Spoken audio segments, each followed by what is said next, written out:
The alarm was loud. It filled every corner of the ship with its sharp, angry sound. Red lights flashed on the walls.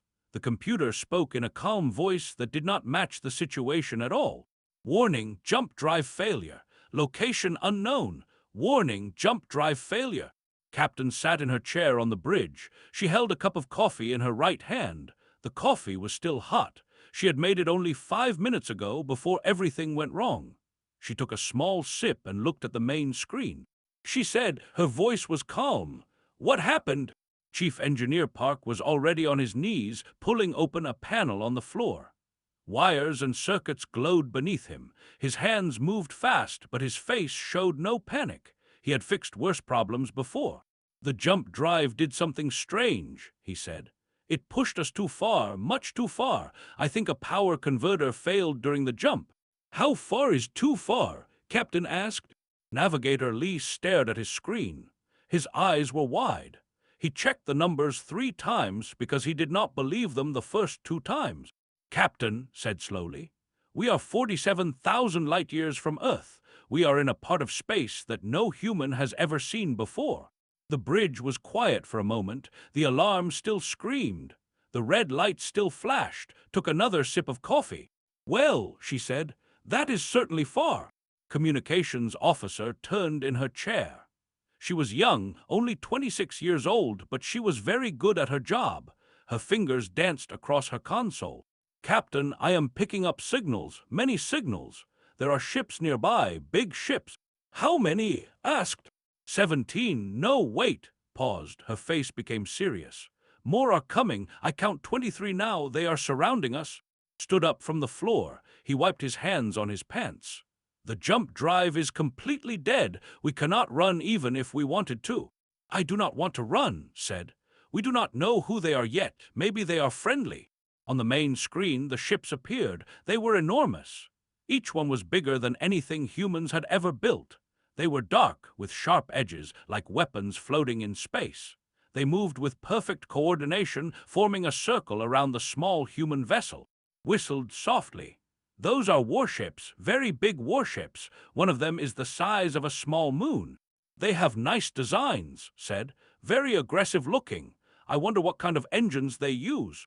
Its console beeped loudly. "Captain, we are being hailed. They want to talk to us." Finished her coffee. She set the empty cup down on the arm of her chair. "Put them through."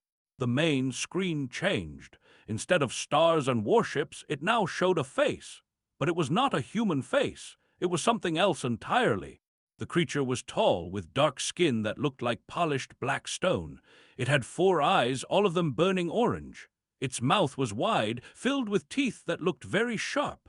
Behind it, other creatures moved in shadows. "Unidentified vessel," the creature spoke. Its voice was deep and powerful. It seemed to shake the walls of the ship. "You have entered the territory of the hegemony. I am Supreme Commander the Undying. You will surrender immediately. You will power down your weapons. You will prepare to be boarded. Any resistance will result in your complete destruction." The bridge was silent. The 4 humans looked at the screen. They looked at the creature called. They looked at each other. Leaned forward slightly. "Surrender to what exactly? We just got here." Blinked. All 4 of his eyes blinked at different times, which looked very strange. He had given this speech to hundreds of species over thousands of years. No one had ever responded like this. You will surrender," he repeated. "You are surrounded by the greatest military force in the galaxy. You have no choice." "I understand that you have many ships," said politely. "They are very impressive, but we are not here to fight anyone. Our engine broke. We are lost. We did not mean to enter your territory." Leaned closer to his screen. His orange eyes studied the human captain. She was small, soft, and did not look dangerous at all. Yet she spoke to him as if he were a minor inconvenience. "You are not afraid," said slowly. "It was not a question." "Should I be?" asked. "You have not done anything threatening yet. You have only talked." Behind, raised his hand like a student in school. "Excuse me, Supreme Commander, do your ships use fusion reactors or something else? I am curious about the power output needed to move vessels of that size." Stared at, he did not know how to respond to technical questions during a military confrontation. Also spoke. Sir, is there a communication network we can connect to? I need to send a message to our home planet. They will be worried about us. Pulled out a small tablet and began taking notes. The star positions here are completely different. This will take months to map properly. Very exciting.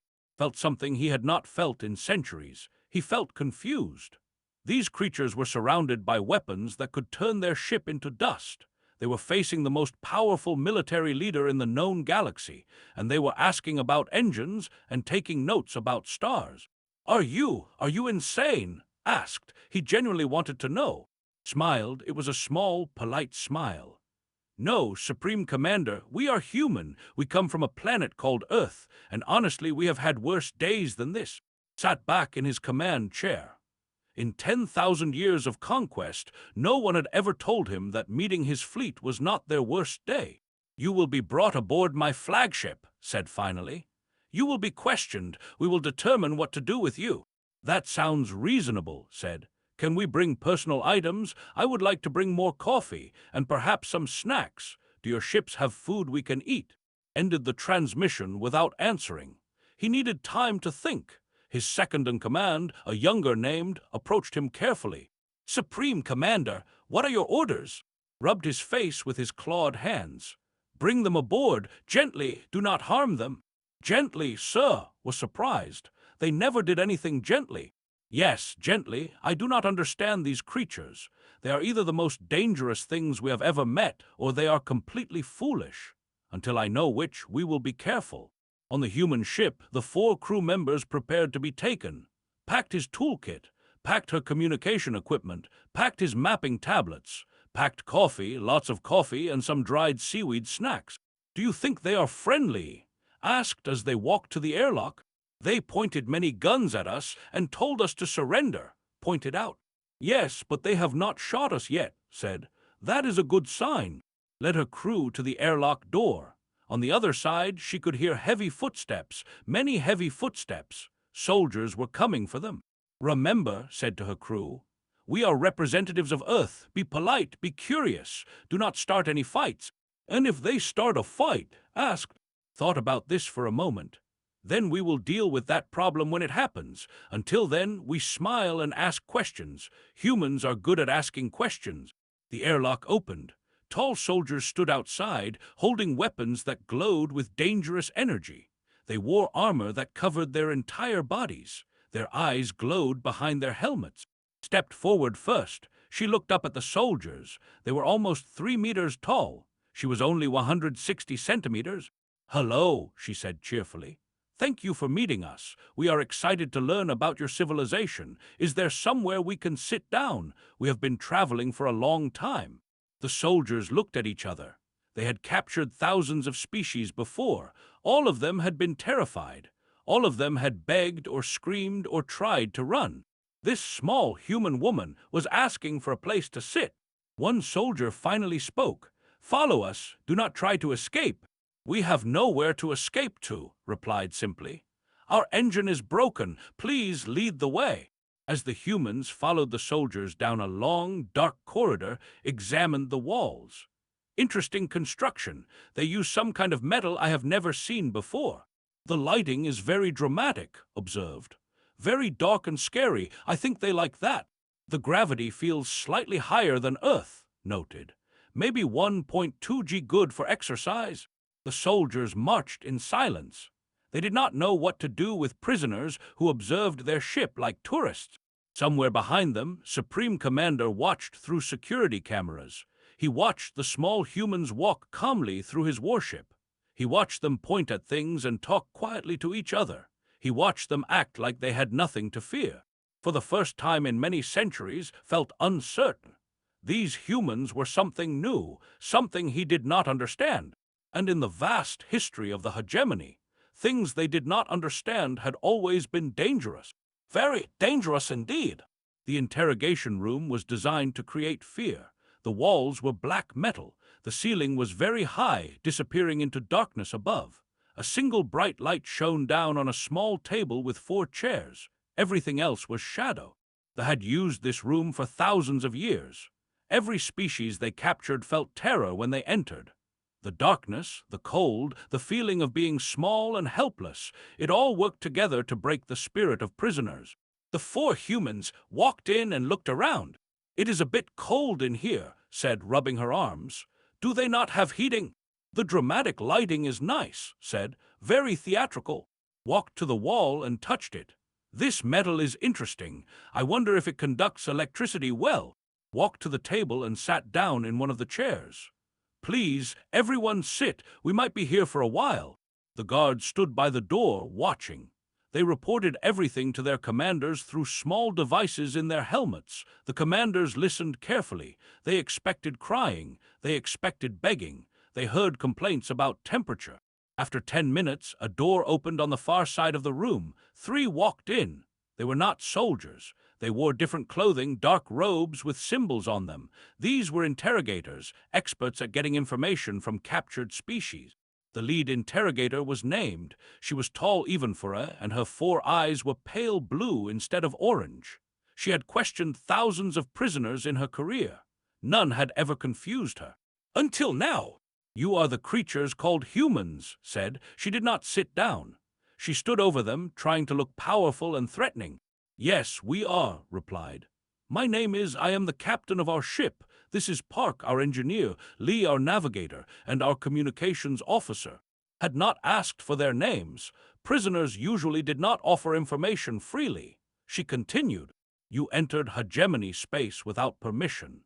This is a serious crime. You will tell us everything about your species. Where do you come from? How many of you are there? What are your military capabilities?" Nodded thoughtfully. "Those are good questions. We come from a planet called Earth. It is about 47,000 light years from here, according to our navigator. There are about 12 billion of us. As for military capabilities, I'm not sure what you mean exactly. We have weapons, of course. Everyone has weapons." Blinked. Most species refused to share such information. They protected their secrets with their lives. This human captain had answered every question in 30 seconds. You are telling the truth?" asked. "Why would I lie?" said. "You asked questions, I answered them. Is there something wrong?" The second interrogator stepped forward. His name was, and he specialized in psychological pressure. "Perhaps you do not understand your situation. You are prisoners of the hegemony. We control 12,000 star systems. We have conquered every species we have ever encountered. Your tiny ship is nothing to us. Your planet is nothing to us. You should be afraid." Raised his hand. "Excuse me, you said 12,000 star systems?" "Yes," said proudly. "The greatest empire in galactic history." "That is impressive," said. "Managing that much territory must require a lot of resources. What kind of communication system do you use? Faster-than-light communication? Quantum entanglement? I am very curious about the engineering." Opened his mouth to respond, then closed it. She looked back at him. Neither knew what to say. Pulled out a small device from her pocket. "Speaking of communication, do you have a network I can connect to? I need to send a message to our people on Earth. They will be worried if they do not hear from us." "You cannot contact said firmly. "You are prisoners." "But they will worry," explained. "My mother will definitely worry. She always tells me to call her after long trips." The third interrogator, a quiet named, spoke for the first time. "You are concerned about your mother's feelings now, in this situation." "Of course," said. "Family is important. Do not have families." The 3 interrogators looked at each other again. They had been trained to deal with fear, anger, desperation, and defiance. They had not been trained to deal with humans who worried about their mothers.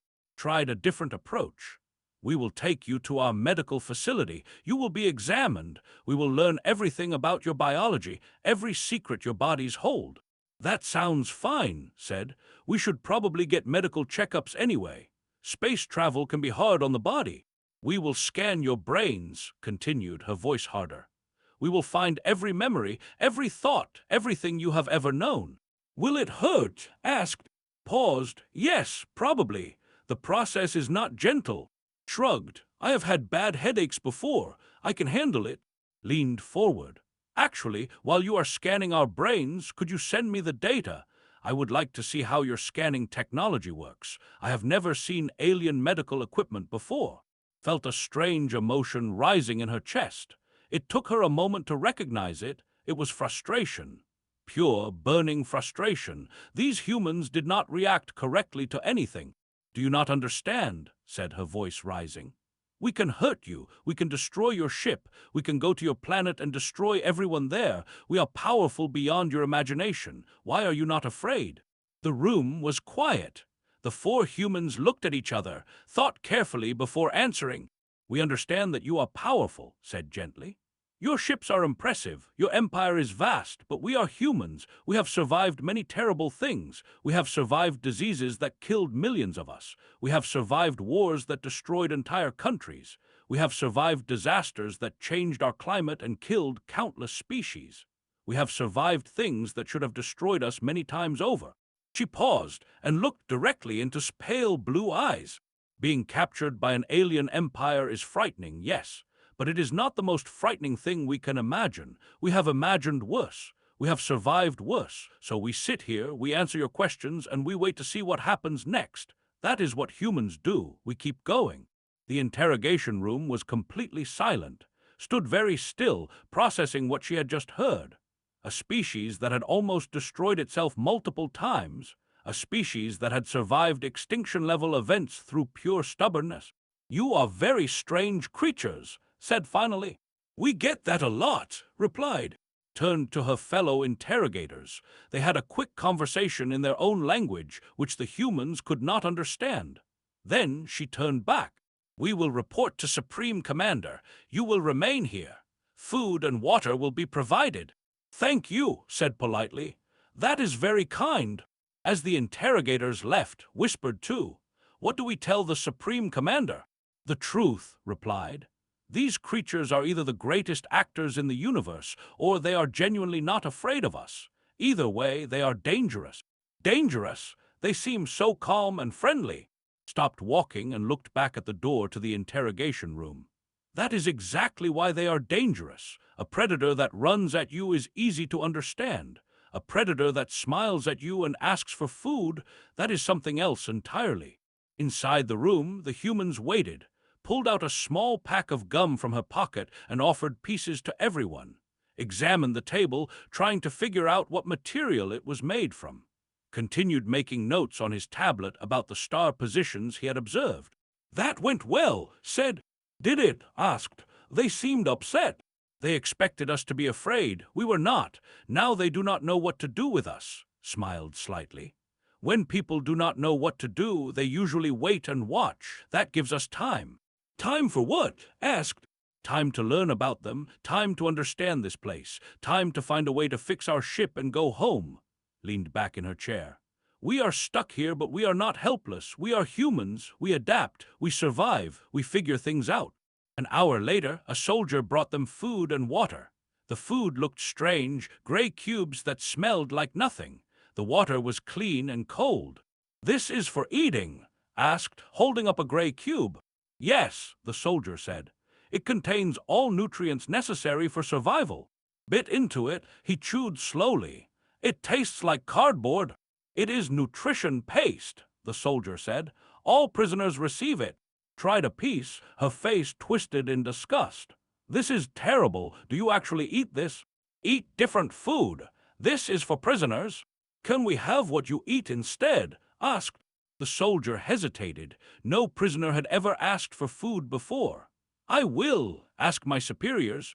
After the soldier left, the humans looked at their gray cubes of nutrition paste. "We should eat it," said. "We need energy." "It is really bad," complained. "Worse than hospital food." "I once ate emergency rations for 3 weeks during a training mission," said. "This is not much worse." They ate the terrible food and drank the water. They did not know what would happen next. They did not know if they would ever see Earth again. But they were together, they were alive, and they had each other. For now, that was enough. In his command center, Supreme Commander listened to his report. He listened without interrupting. When she finished, he was quiet for a long time. "So," he said finally, "they are not afraid." "No, Supreme Commander, not at all. They asked about our engines, our communication systems, our food." "Yes, Supreme Commander. They seem more curious than scared." turned to look at the screens showing the humans in the interrogation room. They were eating the terrible nutrition paste without complaining too much. They were talking quietly to each other. They looked calm. "Bring the ambassador," ordered. "Ambassador, tell her we have something unusual, something that requires her special skills." "Yes, Supreme Commander," continued watching the humans. In his long life, he had conquered planets, destroyed fleets, and broken the spirits of countless species. He had never failed to inspire fear. But these four small creatures from a planet called Earth, they looked at him like he was a minor problem to be solved. And that, realized, might be the most dangerous thing about them. Ambassador was not like the soldiers or interrogators. She did not wear armor or dark robes. Instead, she wore flowing garments of deep purple and gold, symbols of her diplomatic status. Her body was different from the other two. She was serpentine, with a long, coiling lower body instead of legs. Her scales shimmered in the light as she moved. She had served the hegemony for over 200 years.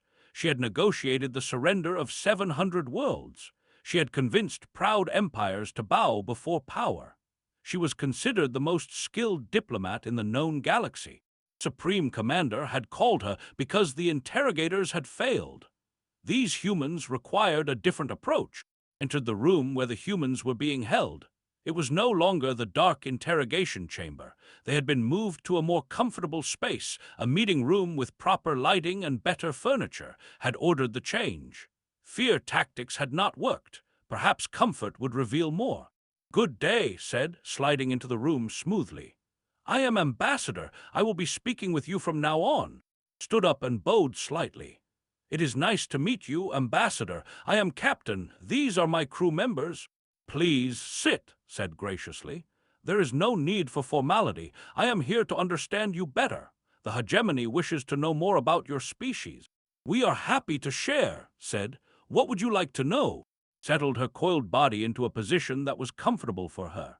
She studied the four humans with keen interest. They looked so fragile. Their skin was soft. Their bones seemed delicate. Yet they had faced Supreme Commander without flinching. "Tell me about your world," began. "About your species, about your history." What followed was 2 hours of conversation that changed Ambassador's understanding of the universe. The humans spoke openly. They talked about Earth, a world with extreme temperatures, violent weather, and dangerous animals everywhere.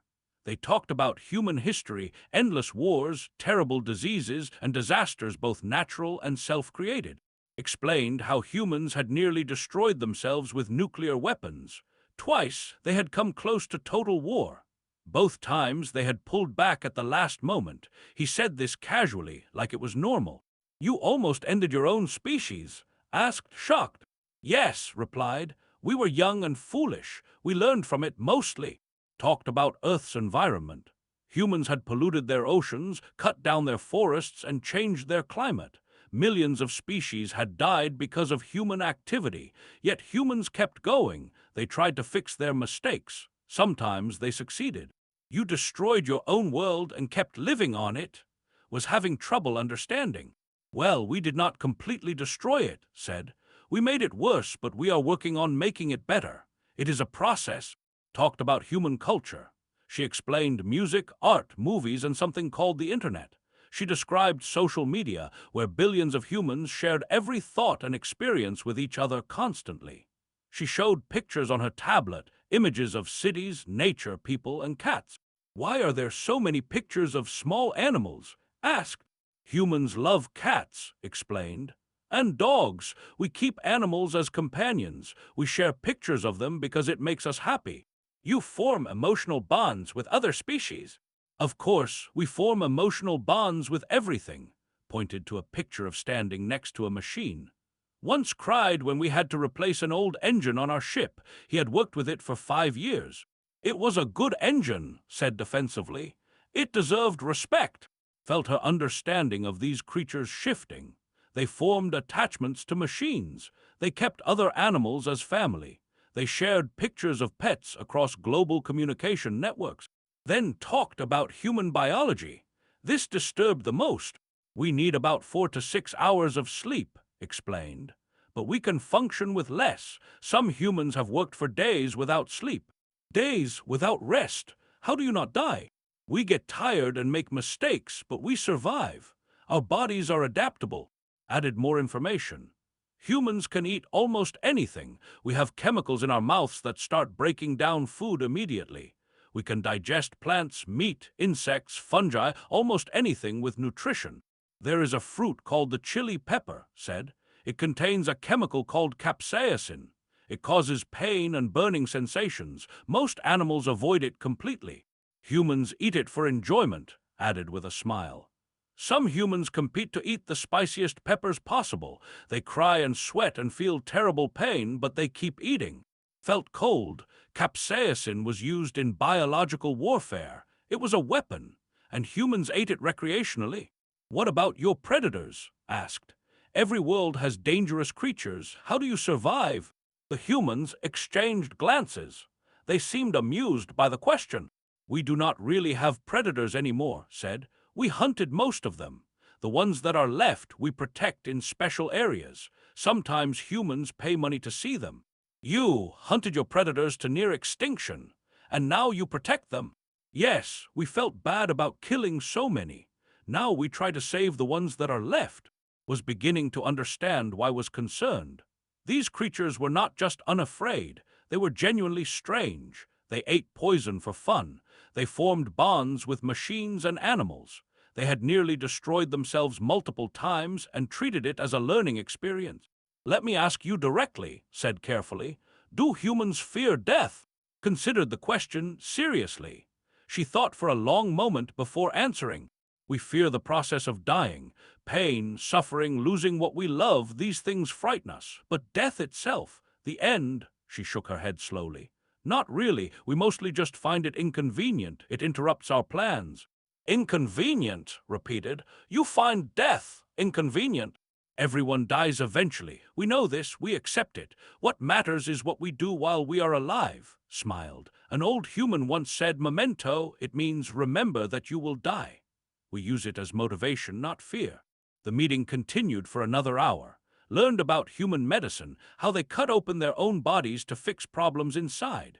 She learned about human entertainment, stories about monsters, disasters, and the end of the world, which humans watched for fun.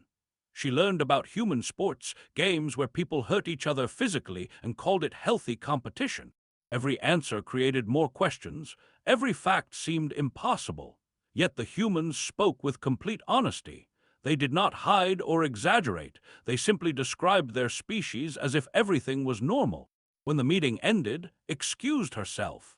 She needed time to process what she had learned. She needed to write a report for Supreme Commander. In her private quarters, sat before her screen and began typing.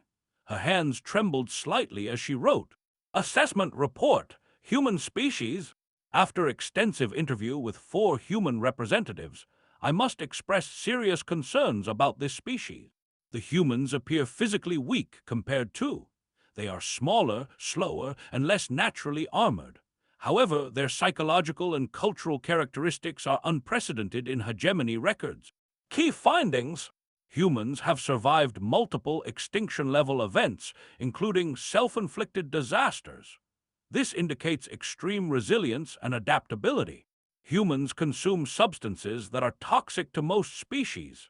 They do this voluntarily and for pleasure. Humans form emotional attachments to inanimate objects and other species. This suggests a capacity for loyalty that extends beyond logical self-interest. Humans require minimal sleep and can function in degraded states that would kill or disable most species. Humans do not fear death in the conventional sense. They view mortality as an inconvenience rather than a terror. Most significantly, humans have faced existential threats multiple times and responded not with despair but with continued activity. They appear to treat catastrophe as a problem to be solved rather than a reason to surrender. Recommendation: extreme caution is advised. While humans may not pose an immediate military threat, their psychological profile suggests they would be nearly impossible to subjugate through traditional means. A species that does not fear death, eats poison, and bonds emotionally with machines cannot be controlled through fear. I recommend diplomatic engagement rather than conquest. The risks of conflict with this species are unknown but potentially severe. Sent the report too. Then she sat in silence, thinking about the small creatures in the meeting room. They had smiled at her. They had answered every question. They had been polite and friendly. And somehow, that was the most unsettling part. In the meeting room, the humans were given better food after departure. It was actual food this time, cooked meat, vegetables, and a sweet drink that tasted like honey mixed with citrus. "This is much better," said, eating enthusiastically. "The ambassador seemed disturbed when we talked about capsaicin," noted. "I think they use it as a weapon here." She was also disturbed by the cat pictures, said. "I do not think they have pets." Ate quietly, thinking. The ambassador had been gathering information. That meant they were trying to understand humans before deciding what to do with them. That was good. It meant they had time. "We need to continue being open and friendly," said. "The more they learn about us, the more confused they become. Confused enemies are better than certain enemies." "Is that a strategy?" asked. "It is the only strategy we have right now," smiled. "Be ourselves, be human. Let them figure out what that means."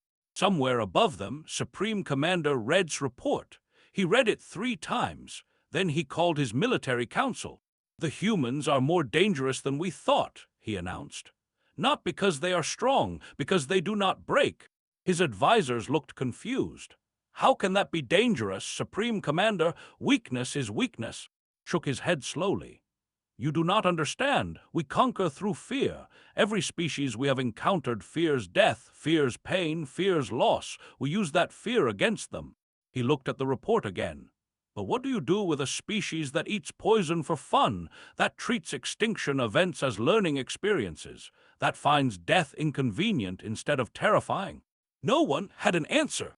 "These humans," continued, "may be the most dangerous creatures the hegemony has ever encountered. Not because they can defeat us in battle, but because they might simply refuse to accept defeat at all."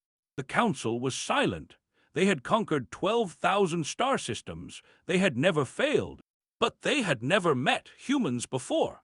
The Hegemony Council was not satisfied with Ambassador's report. They had ruled the galaxy through fear for 10,000 years. The idea that 4 small creatures could not be intimidated was unacceptable. "We will show them our power," declared High.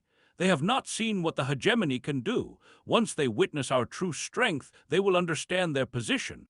Supreme Commander disagreed. "I do not think intimidation will work on these creatures." "Nonsense," replied.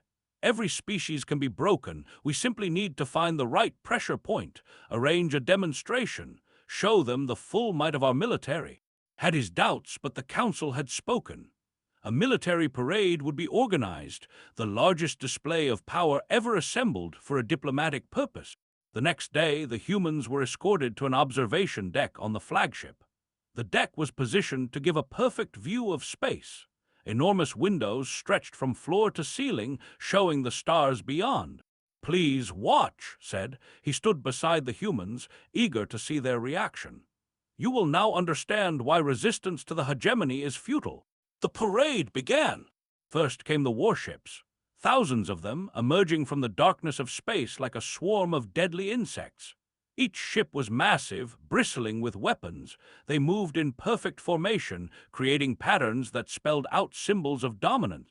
Watched calmly, pulled out a small notebook and started sketching the ship designs, took detailed notes on the formation patterns, held up her tablet, recording everything. "You are recording this?" asked, surprised. "Yes," replied. "My people will want to see this. It is very impressive." The warships parted, revealing something larger behind them. A planet cracker, a weapon so powerful it could destroy entire worlds. It was shaped like a massive sphere with extending arms, each arm containing enough destructive power to end civilizations. "That is our ultimate weapon," said proudly. "One shot can destroy a planet. We have used it 17 times in our history." "Only 17?" asked. "Seems like a waste of such advanced engineering. The power output must be incredible. What kind of reaction do you use? Antimatter, controlled singularity?" Blinked. The human was asking about technical specifications of a world-destroying weapon. You You are not concerned that we could use this on your planet. Of course I am concerned, said, but being concerned will not change anything. If you decide to destroy Earth, there is nothing I can do about it right now, so I might as well learn how the weapon works. Professional curiosity. The parade continued. Millions of soldiers marched in holographic displays showing the ground forces of the hegemony. Armored warriors, mechanical combat units, biological weapons grown in laboratories, all of them passed before the observation window in an endless stream of military might. This is very similar to something we have on Earth, commented. Turned to her. You have military parades. We call them air shows, military reviews, National Day celebrations. Different countries do them differently. Children love watching the vehicles and soldiers, smiled politely. The formations are nice, very organized. Felt his confidence shrinking. The humans watched the parade of destruction like it was entertainment. They commented on the organization. They took notes. They recorded video for their people back home. There is more, said, determined to break their composure. This is only our physical military. We also have psychological warfare divisions. He signaled to his assistants. The observation deck's lights dimmed. A group of in white robes entered the room. Their eyes were closed and they moved in perfect synchronization. These are our most powerful telepaths, explained. They can attack the mind directly. They will show you visions that will break your sanity. The telepaths formed a circle around the humans.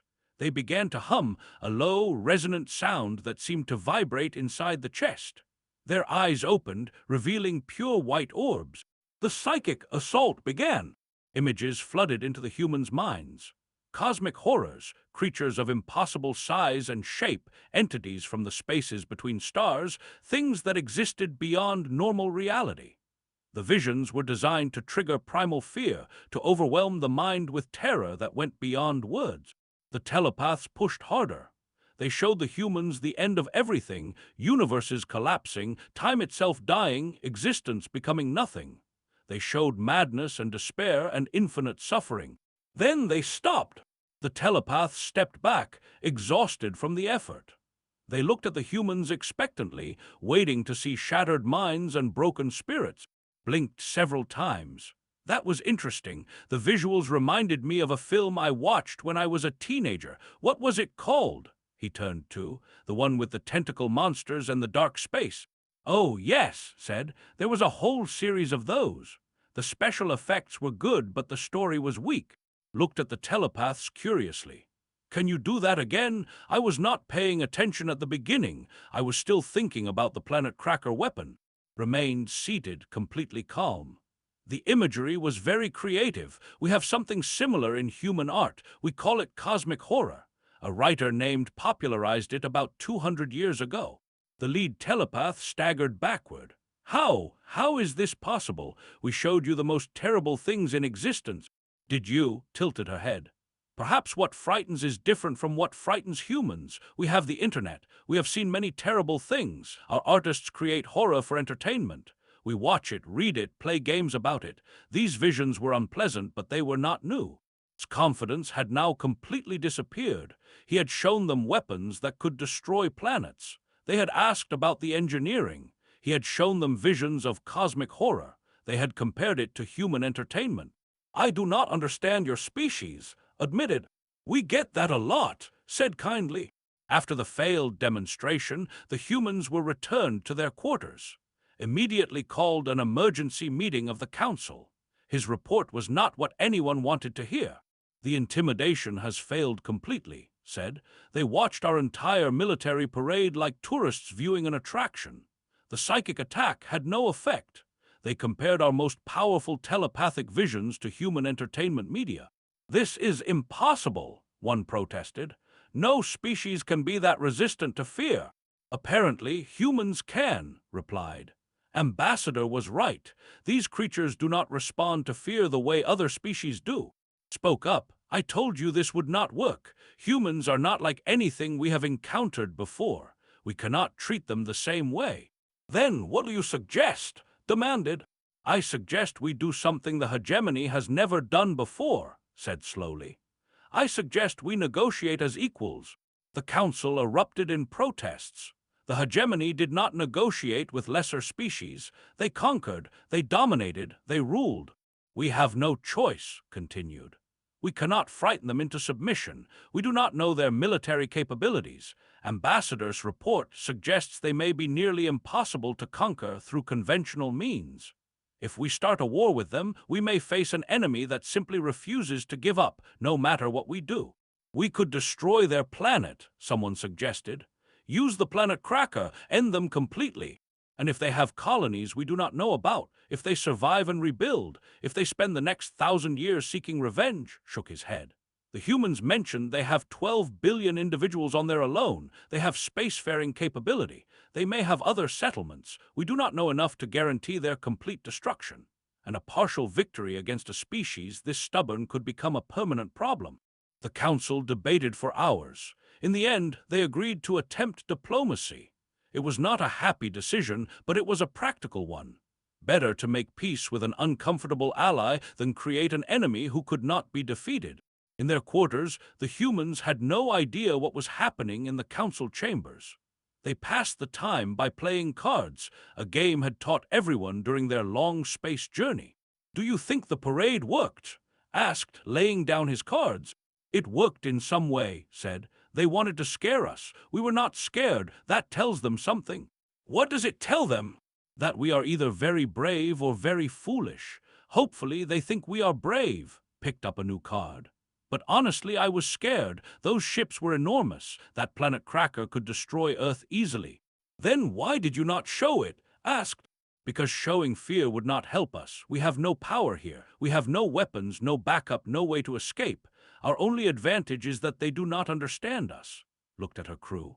"We are humans. We have survived ice ages, plagues, wars, and disasters. We survive because we adapt. We keep going. We do not give up.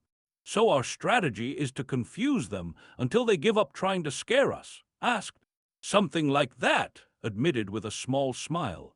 "It is not a great strategy, but it is working so far." A knock came at the door. A soldier entered, but his manner was different now. Less aggressive, more respectful. "Captain, the council has requested a formal meeting. They wish to discuss diplomatic relations." Stood up. "Diplomatic relations? That sounds promising." "You will be treated as representatives of your species," the soldier said. "Ambassador will lead the negotiations." The humans exchanged glances. This was a significant change from being prisoners. "We would be honored to attend," said formally. "Please lead the way."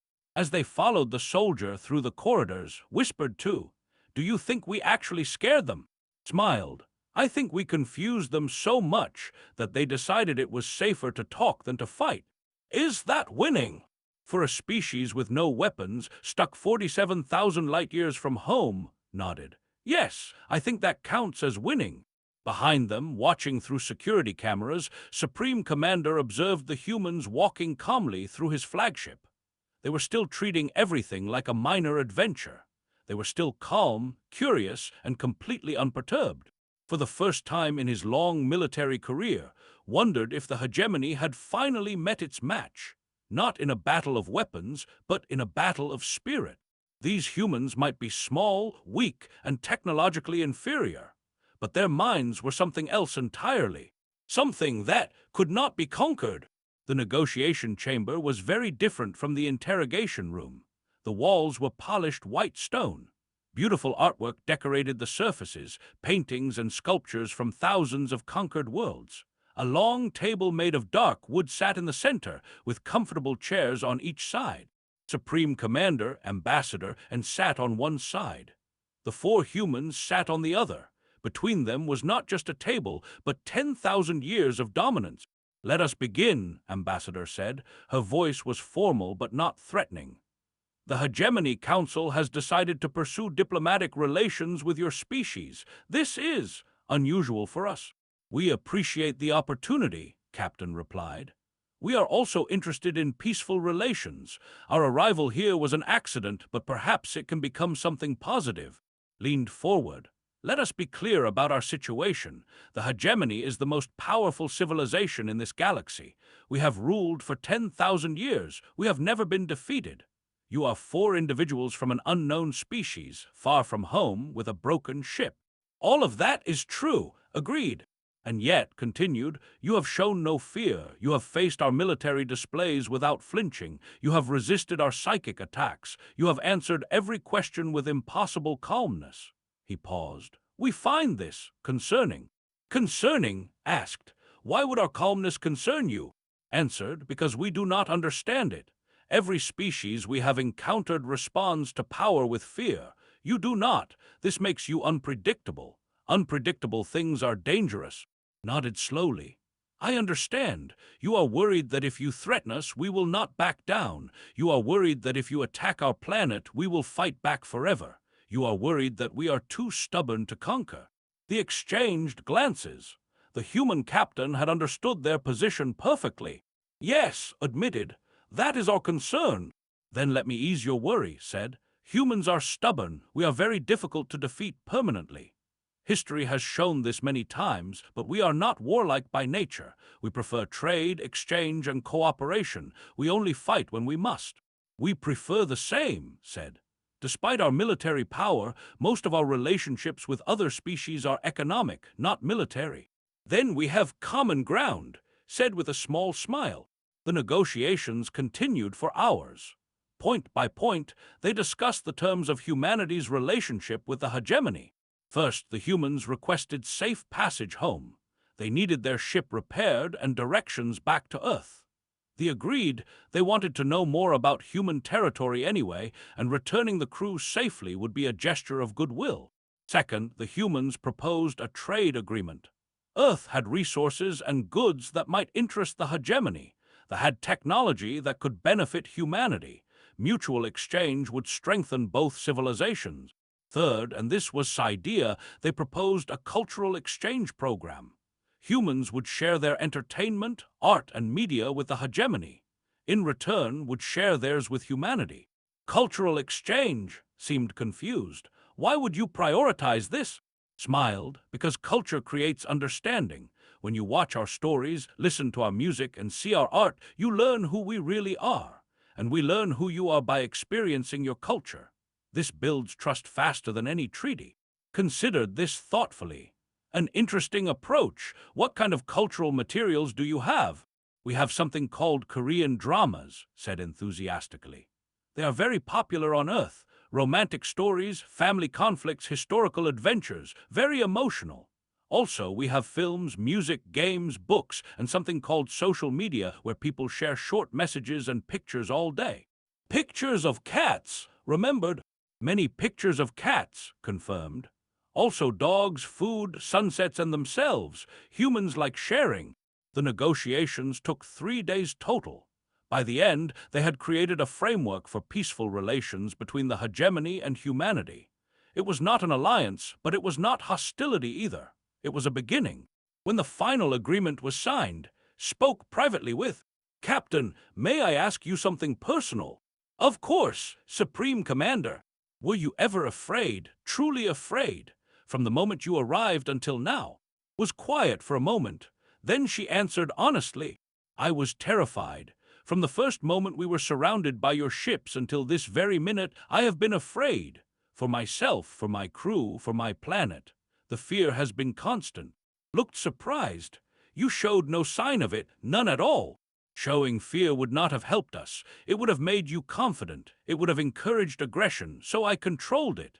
My crew controlled it. We smiled, we asked questions, we acted normal. Not because we felt normal, but because that was our only weapon. Your calmness was a weapon. Our calmness was a shield. Behind it, 4 scared humans were trying to survive, met his eyes. But here is the truth about humans, Supreme Commander. Even when we are afraid, we keep moving forward. Fear does not stop us. It never has. That is why we have survived everything our planet and our history have thrown at us. Was silent for a long moment. Then he did something unexpected. He smiled, a rare expression for, I believe we chose wisely in pursuing diplomacy. Your species is remarkable. Thank you, said. Yours is impressive, terrifying but impressive. 6 months later, the situation had changed dramatically. The human ship had been repaired with technology better than new. Captain's crew had returned to Earth, but they did not stay long. They came back with more ships, more humans, and something they had not expected. They brought Korean dramas. Within weeks, society was transformed. The warrior caste, famous for their discipline and ferocity, became obsessed with romantic storylines. High-ranking commanders debated plot twists instead of military strategies. Young learned Korean to watch dramas without subtitles. "This is impossible," complained during a council meeting. "Our soldiers are neglecting their training. They spend all their time watching human entertainment." "The story about the noble family is very compelling," admitted. "I may have watched 17 episodes last night." Ambassador had developed a particular love for cooking shows. "Humans have so many ways to prepare food. It is fascinating. I am learning to make something called kimchi." The cultural invasion continued on multiple fronts, returned with engineers who immediately began studying technology. But rather than simply copying it, they started improving it. They asked questions they had never considered. They suggested modifications that made engines more efficient and weapons more powerful. "How do you think of these improvements?" the chief engineer asked. "Humans are always looking for better ways to do things," explained. "We are never satisfied with good enough. We want great, then we want excellent, then we want perfect. Then we start over because we found a flaw." Launched the first intergalactic social media platform. Within months, billions were sharing pictures, messages, and opinions. They had never had anything like it before. Communication in the hegemony had always been formal and controlled. Now, average citizens were posting images of their food and complaining about weather on their planets. "This is chaos," said, watching the endless stream of posts. "This is humanity," replied cheerfully. "Welcome to the Internet." Published a navigation guide to hegemony space that became the standard reference for human travelers. Other human ships followed, carrying traders, scientists, artists, and tourists. The 47,000 light-years between Earth and the hegemony no longer seemed so far.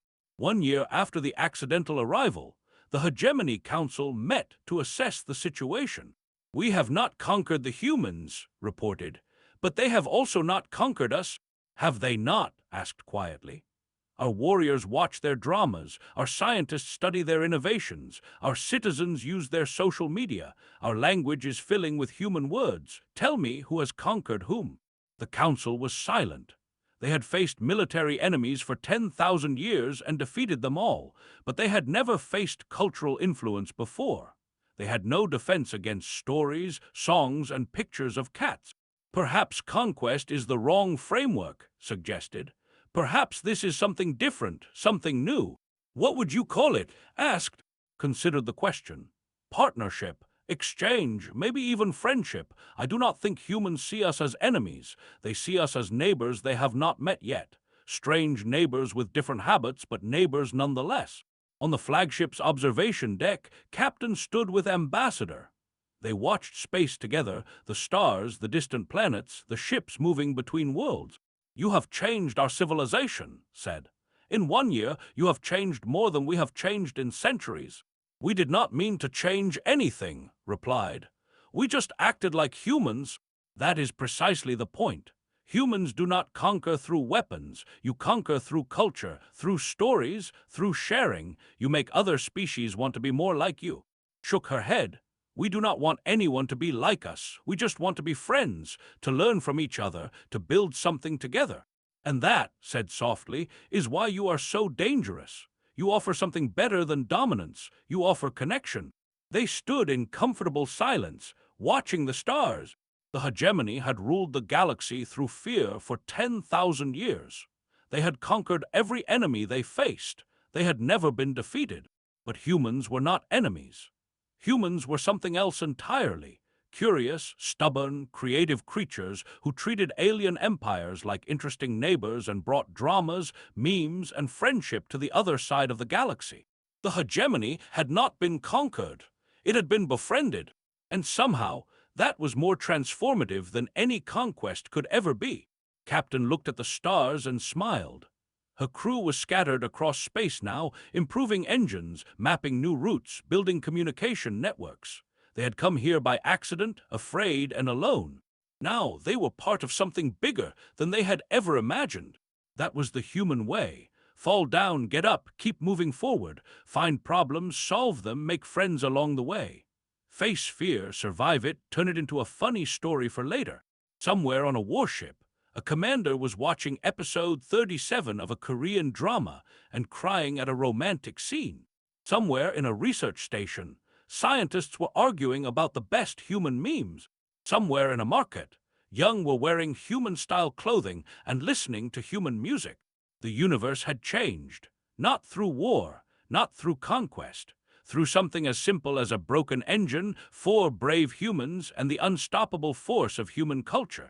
The stars had never seemed closer, and this was only the beginning.